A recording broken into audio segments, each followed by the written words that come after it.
than Malcolm X. I learned basic things from Malcolm. He was a wonderful teacher. He was such a good example. I never heard Malcolm cuss. Every now and then on the rostrum he would say hell or damn, but I never heard anything else. I never saw Malcolm smoke, drink, or even hint that he needed one. I never saw Malcolm eat in between meals. The teaching of Elijah Muhammad was one meal a day.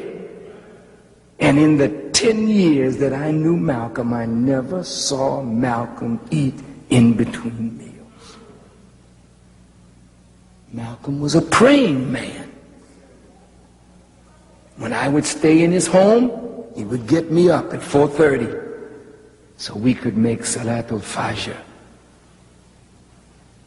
Malcolm was devout, but Malcolm was revolutionary. And he had a character defect, as we all do. But I heard the Honorable Elijah Muhammad say that his strength was his greatest weakness. How can a man's strength be his weakness? I've seen men come in the nation, and when they hear the law taught by the Honorable Elijah Muhammad, they have the strength to live it.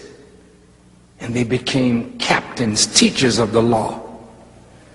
But they were so strong in the law till they couldn't countenance the weakness of their brothers and sisters in their failure to live up to the law. So their strength became their weakness because they weren't tolerant enough of the shortcomings of others to raise them up to a level of strength. Some of us are like that. Have you ever noticed some of us who can give exercises and do jumping jacks? 3, 4, 5, 600, 700, 800, 900, 1,000.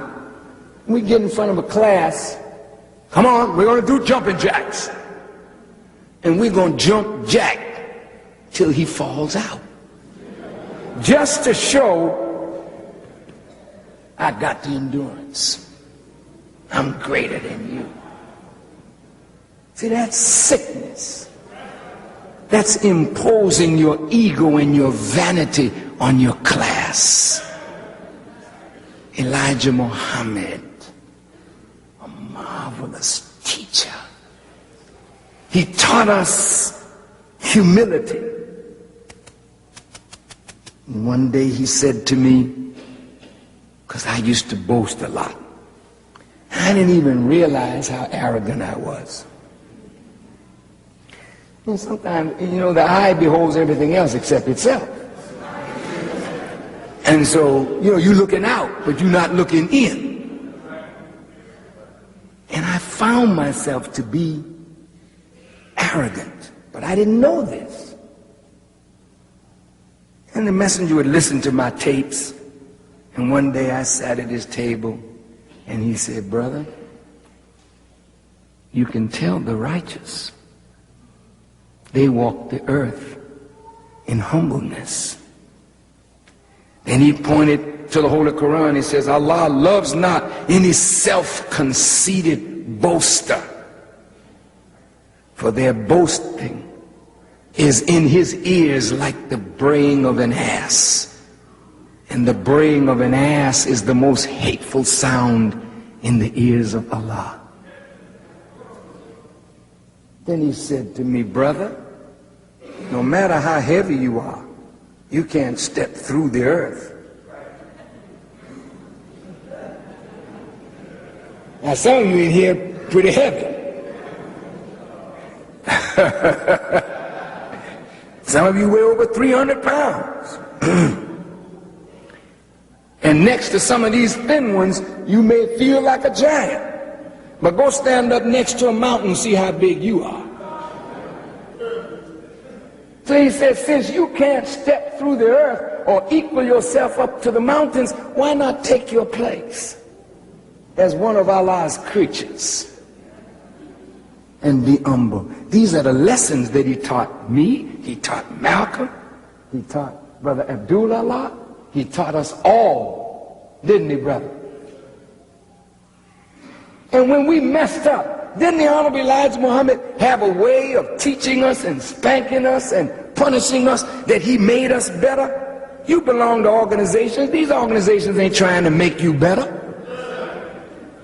You be the head honcho. You. What is your reason for being the head honcho? You shoot straight. Whatever that means. Ain't nobody trying to make you a better person, challenging you when you mess up. But Elijah Muhammad challenged us. Whenever he felt that we vipped when we should have vopped or deviated, he would stop us and upbraid us and correct us and reprove us and admonish us. And he whipped Malcolm many days to make Malcolm a better man. You weren't there. What do you know about it? Malcolm you fell in love with was made by somebody.